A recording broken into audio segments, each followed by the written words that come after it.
ডিএমইৰ অধীনত নাৰ্ছৰ পদ মুকলি হৈছে। ডিএমই মানে হ'ল directorate of medical education. Release কৰিছে এটা নটিফিকেশ্যন, নাৰ্ছৰ পদ মুকলি হৈছে। অনলাইন যোগে প্ৰাৰ্থীৰ পৰা আবেদন বিচাৰিছে। ইয়াত কোনো ধৰণৰ প্ৰাৰ্থীৰ এপ্লিকেশ্যন ফিজ দিব নালাগে।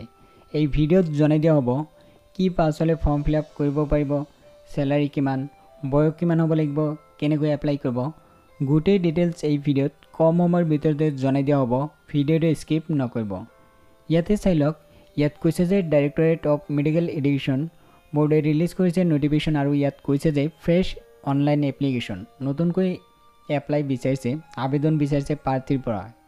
আগতে যদি আপুনি ডিএমইৰ অধীনত ষ্টাফ নাৰ্ছ, ইয়াতে চাই লওক ষ্টাফ নাৰ্ছৰ 484 পোষ্টত আবেদন কৰিছিল, তেতিয়াহ'লে আকৌ fresh online application form fill up কৰিব লাগিব। ইয়াতে উল্লেখ কৰিছে নতুনকৈ আকৌ আবেদন কৰিব লাগিব যিসকলে আগতে এপ্লাই কৰিছিল।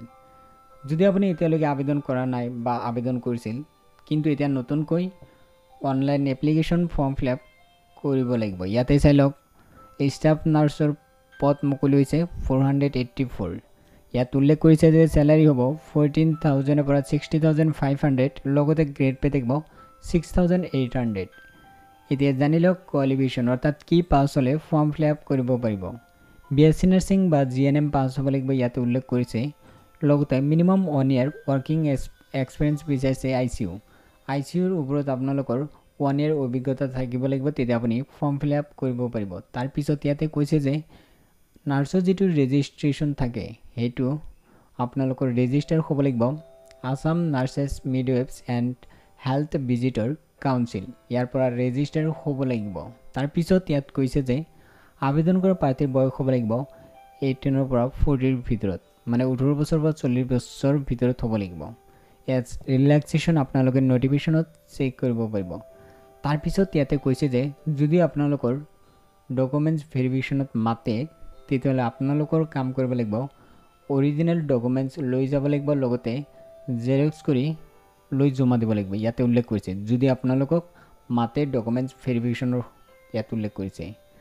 ইয়াতে চাই লওক যদি ডকুমেণ্টছ ভেৰিফিকেশ্যনত মাতে তেতিয়াহ'লে আপোনালোকে কাম কৰিব 2 কপি পাছপোৰ্ট চাইজ ফটো ল'ব, যিটো আপোনালোকে online application form fill up কৰিব, যিটো ফটো আপলোড কৰিব সেই same to same photo 2 copy লৈ যাব লাগিব। তাৰপিছত কৈছে যে মেট্ৰিক পাছৰ এডমিট কাৰ্ড বা জন্মৰ প্ৰমাণপত্ৰ লৈ যাব লাগিব, অৰিজিনেল লগতে জেৰক্স লৈ যাব লাগিব। তাৰপিছত অল মাৰ্কশ্বিট আৰু পাছ চাৰ্টিফিকেট লৈ যাব লাগিব।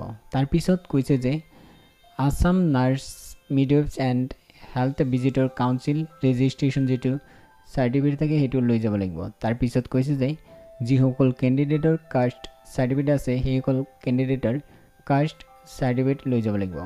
যিসকল দিব্যাংগ চাৰ্টিফিকেট আছে সেইসকল কেণ্ডিডেটৰ দিব্যাংগ চাৰ্টিফিকেট লৈ যাব লাগিব। যিসকল কেণ্ডিডেট EWS কেটেগৰী হয় সেইসকল কেণ্ডিডেটৰ EWS কেটেগৰী চাৰ্টিফিকেট লৈ যাব লাগিব।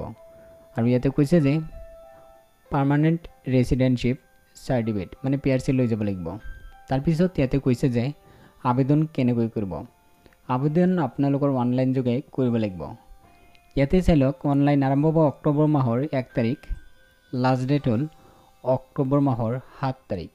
যদি আপুনি অধিক জানিব বিচাৰিছে লগতে নটিফিকেশ্যন চেক কৰিব বিচাৰিছে তেতিয়াহ'লে কাম কৰক, এই ভিডিঅ'ৰ ডিছক্ৰিপশ্যনত লিংক পাব, সেই লিংকত ক্লিক কৰি আপোনালোকে গোটেই তথ্য জানিব পাৰিব, লগতে নটিফিকেশ্যন চেক কৰিব পাৰিব। আপোনালোকৰ সুবিধাৰ বাবে মই ভিডিঅ'ৰ ডিছক্ৰিপশ্যনত লিংক দিছোঁ, এতিয়াই চেক কৰক। যদি ভিডিঅ'টো ভাল লাগিছে লাইক কৰিব, শ্বেয়াৰ কৰিব।